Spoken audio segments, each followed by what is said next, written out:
오바댜 세 번째 말씀으로 1장 17절 21절 말씀 보겠습니다.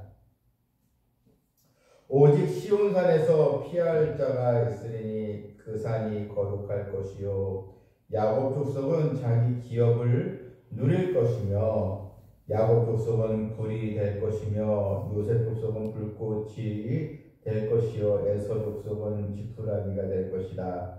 그들이 그들 위에 붙어서 그들을 불사를 것인지 에서 족속의 남은 자가 없으리니 여호와께서 말씀하셨습니다.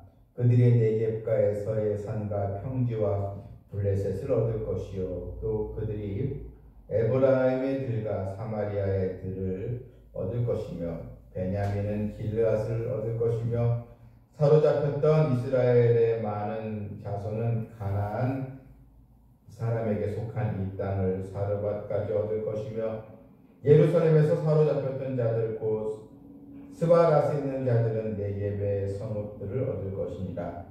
구원받은 자들이 시온산에 올라와서 에서의 산을 심판하리니 나라가 여호와께 속하리라. 아멘. 이 오바댜의 말씀은 한 장으로 구성되어 있고 또 구약 성경에서 가장 짧은 또 성경으로 되어 있습니다. 짧지만 하지만 우리에게 아주 중요한 이 교훈 또 메시지가 또 담겨 있는 이 말씀이기도 합니다. 이 오바댜 이 말씀은 우리가 첫째, 둘째 시간에서 언급했던 것처럼 유다 족속이 이제 바벨론에서 이제 멸망을 하게 될 때 하나님의 심판이죠. 불신앙과 불순종을 해서 결국은 이제 유다 족속도 하나님의 징계를 이제 받게 됐는데 그때 이제 이 에돔 족속, 에서의 후손인 이 에돔 족속이 굉장히 이 교만함의 극치를 이제 갖게 돼서 유다 족속을 괴롭게 합니다. 처음에는 유다 족속이 어려움을 겪을 때 수수방관하면서 속으로는 이제 좋아했죠. 그러면서 유다의 이제 패망이 거의 확실되자 그때 이제 굉장히 기뻐하면서 유다 족속을 조롱하면서 오히려 이 유다 족속을 아주 악랄하게 공격을 하고 또 남은 족속마저도 유다에 대한 남은 족속마저도 바벨론에 넘기는 아주 포악한 행위들, 아주 이 악랄한 행위들을 이제 저지르고 이제 맙니다. 특별히 그래서 하나님은 에돔 이 족속에 대해서 그 행태를 정확히 보시고 기억을 이제 하셨습니다. 특별히 1장 3절에서 너의 마음의 교만이 너를 속였도다. 참 너는 교만한 족속이다. 왜 교만한가? 이게 뭐 자랑하고 뭐 자기 내세우고 이런 차원의 교만이 아니고요. 여러분 유다 족속은 지금 하나님께서 심판하시는 거거든요. 그들의 이런 불신앙과 불순종을 인해서 하나님의 이런 주권으로 해서 유다 족속을 이제 징계하시 채찍질 하는데, 근데 자기들이 마치 하나님처럼 내가 그럴 줄 알았다, 너의 족속이 멸망할 줄 알았다, 이런 식으로 자기들이 개입을 해가지고 마치 자기들이 저주를 퍼부음으로 유다 족속이 멸망하게 되었다, 이런 식으로. 그러니까 하나님께서 하시는 일인데 자기가 마치 하는 것처럼 이런 교만이었다는 것입니다. 그냥 우리가 여기서 교만이라는 게 그냥 자기 자랑하고 또 자기 과시하고 이런 정도의 교만이 아니고 하나님께서 하시는 일에 하나님께 자신도 굴복하고 하나님 경외하는 것이 아니고 자기가 하나님 자리에 있는 것처럼, 그래서 마치 자기가 심판자의 그런 자리에 있는 것처럼 이런 교만이 있으니 하나님께서 이들을 그냥 두고 보실 수가 없는 것입니다. 하나님이 1장 4절에서 내가 독수리처럼 높이 오르며 별 사이에 길들일지라도 내가 거기서 너를 끌어내리라. 내가 너를 끌어내리라. 내가 반드시 너를 심판하리라. 이렇게 이런 하나님의 이런 재앙의 심판을 받은 이 민족입니다. 에돔은 자신이 행한 대로 그대로 받는 것입니다. 유다 족속은 하나님의 심판으로 사실 모든 걸 잃어버렸습니다. 근데 유다 족속은 어떤 족속입니까? 하나님의 백성입니다. 하나님께서 내 백성이다. 내가 선택한 족속이다. 하나님의 징계 내리시지만 다시 하나님께서 회복시켜 주시죠. 다시 하나님께서 일으켜 주시는 그런 자녀이지 않겠습니까?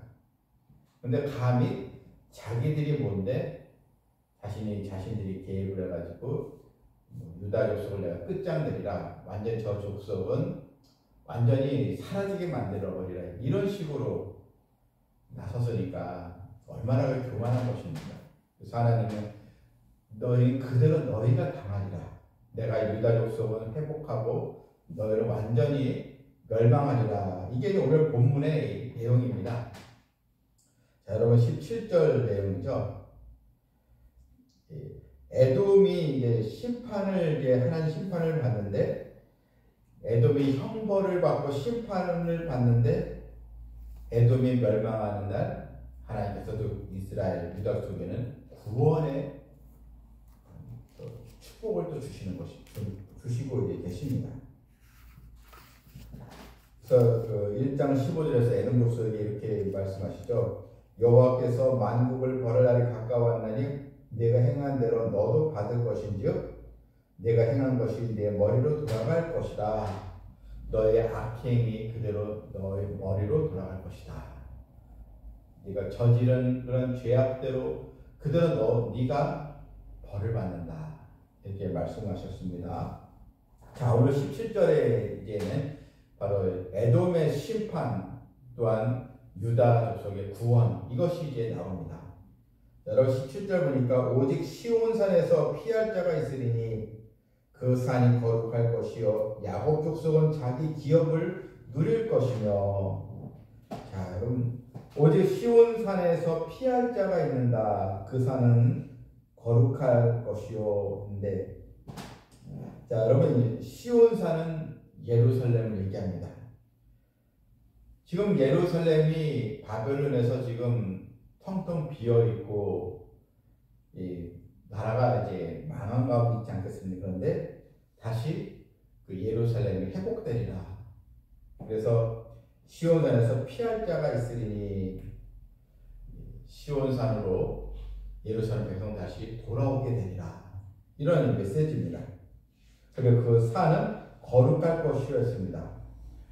결국 이것은 하나님의 약속이 성취된다는 것입니다. 회복된다는 것입니다. 야곱 족속, 이제 전체적으로 이스라엘 족속이죠. 자기 기업을 누릴 것이었습니다. 자기 기업을 누린다는 것, 자기의 기업을 다시 되찾는다. 회복의 말씀입니다. 마치 어느 기업이 있는데 파산했다가 그 기업이 다시 성공을 해가지고 아주 망했던 회사가 아주 그냥 유수한 아주 회사로 되면 여기 회복의 역사지 않겠습니까? 야곱 족속이 자기 기업을 누린다. 다시 잃어버린 것을 되찾게 되리라. 이런 말씀입니다. 그런데 18절 보십시오. 야곱 족속은 불이 될 것이며 요셉 족속은 불꽃이 될 것이요 에서 족속은 지푸라기가 될 것이라 그들이 그들 위에 붙어서 그들을 불사를 것인지요. 여러분 다 야곱 족속, 요셉 족속 다 이스라엘 족속이죠. 유다 족속이 완전 회복이죠. 여기서 불이 되고 불꽃이 된다고 했습니다.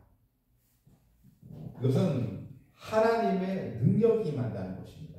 그래서 이 야곱 족속이 불이 되고 요셉 족속이 불꽃이 되어서 에서 족속을 불살라 버린다는 것입니다.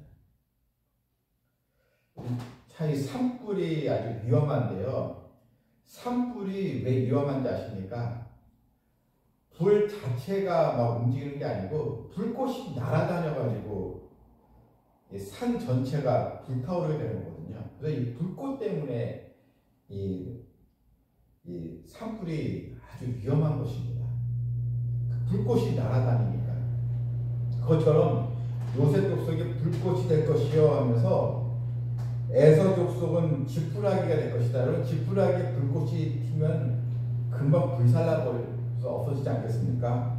그래서 그들이 그들 위에 붙어서 정말 이스라엘 족속이 에돔 족속에 붙어서 그들을 불살라버린다. 완전히 이제 에돔 족속이 사라지고 이스라엘 족속이 다시 강건해지는, 이게 이제 역전이 되는 것입니다. 그래서 이런 불꽃, 불, 이게 이제 오늘날의 성도들에게 바로 이 불꽃이 성령의 불꽃이 우리도 타오라 올라야 될 줄 믿습니다. 그래서 우리 자녀들이 성령의 불꽃이 타오르고, 그래서 이 세상을 이기고 이 악한 세상을 오히려 물리치는 그런 불신자들을 이기고 적대적이었던 세력들을 오히려 제압하는 그런 하나님과 권능이 임하는 그 교회, 성령의 불꽃이 일어나는 그 교회가 되도록 우리가 기도를 해야 될 줄 믿습니다. 또 그들이 19절에 네겝과 에서의 산과 평지와 물에서 올 것이요, 오히려 이스라엘 백성들이 다 주변의 땅을 다 차지하게 이제 된다는 것입니다. 여러분, 지금도 이제 이스라엘 족속, 이스라엘 민족 2000년 동안 흩어졌다가 지금 이제 그 팔레스타인 그 지역이 나라가 건국되면서 지금은 이제 조그만 나라가 오히려 주변 열강들을 다 지금 사실 제압하고 있지 않습니까? 조그만 나라인데 러시아나 중국이 참 손을 못 댄다는 것입니다. 미국도 말은 하지만 제대로 손을 못 대요.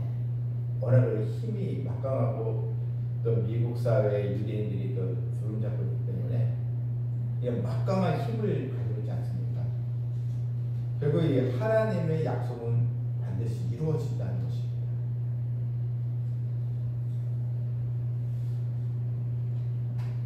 (20절에서) 사로잡힌 이스라엘의 많은 자손은 가나안 사람에게 속한 이 땅을 사르밧까지 얻을 것이며, 예루살렘 사로잡혔던 자들 곧 스바라의 자들은 네겝의 성읍들을 얻을 것이냐, 다 잃어버린 것을 되찾게 될 것이다. 그리고 21절에 구원받은 자들이 시온산에 올라와서 에서의 산을 심판하리니 나라가 여호와께 속하리라. 자, 여러분, 여기서 이 에서는 오늘날의 이 세상을 말하는 것입니다. 이 세속사회, 이게 이제 에서의 이런 그 삶을 모습을 얘기하는 거고, 야곱 족속 바로 오늘날 우리 하나님 믿는 백성들을 말하는 것입니다. 그래서 야곱과 에서 이렇게 처음에는 다 형제였지만 하나님이 야곱을 택하셨던 것처럼 하나님은 우리를 택하시고 결국 그 에서의 족속이 더 강한 것처럼 더 보였지만 결국은 누가 최종 승리합니까? 이스라엘 족속이 승리한 것처럼 이 세상 또한 믿는 자가 승리한다. 그리고 교회가 승리한다. 아무리 세상이 강하고 막강한 힘으로 기독교를 또 핍박하고 교회를 조롱하고 또한 예수 믿는 자들을 비난하고 강한 척 보여도 결국은 누가 이기합니까? 하나님이 이기도록 하신다는 것. 결국 하나님이 이 세상을 교회가 이기도록 한다는 것. 최종 승리는 믿는 자에게 있다는 것. 그 오바댜 말씀이 그걸 담고 있는 것입니다. 그냥 에서와 유다 족속 간의 다툼으로 있는 내용이 아니고 바로 이 세상 하나님의 백성이 승리한다는 것을 보여주는 것입니다. 그러면 이제 우리는 하나님의 약속의 말씀을 붙들고 성령의 불꽃이 우리 심령을 또 태우고 성령 충만함을 얻고 우리들의 불타오르는 그런 사명감을 가지고 신앙생활하고 기도하는 우리 백성들이 다 되기를 주님의 이름으로 축원합니다. 아멘. 하나님, 오바댜 말씀에 나타난 구원과 심판의 말씀을 보았습니다. 에서 족속이 유다 족속을 비난하고 박해를 하고 정말 포악을 행했지만 결국 나중은 오히려 유다 족속이 에서 족속을 완전히 멸망시키는 그런 또 성경의 역사를 이렇게 보았습니다. 지금 이 세상도 에서의 후손들 에서 족속은 완전히 지구상에서 사라져 버렸지만 하나님의 백성 이스라엘은 지금 존재하고 있는 것을 우리가 실제로 보면서 결국 믿는 자들이 승리한다는 것을 우리가 보았습니다. 하나님, 아무리 에서 족속 같은 이 세상이 강하고 때로는 믿는 자들 핍박해도 결국 주의 백성이 승리한다는 확신을 갖게 해주시고 저와 우리 성도들 자녀들에게 성령의 불꽃이 마음에 타오르게 해주셔서 불타는 사명감을 가지고 남은 생애를 주님과 동행하며 믿음으로 나아갈 수 있도록 역사하여 주시옵소서. 예수님의 이름으로 기도하옵나이다. 아멘.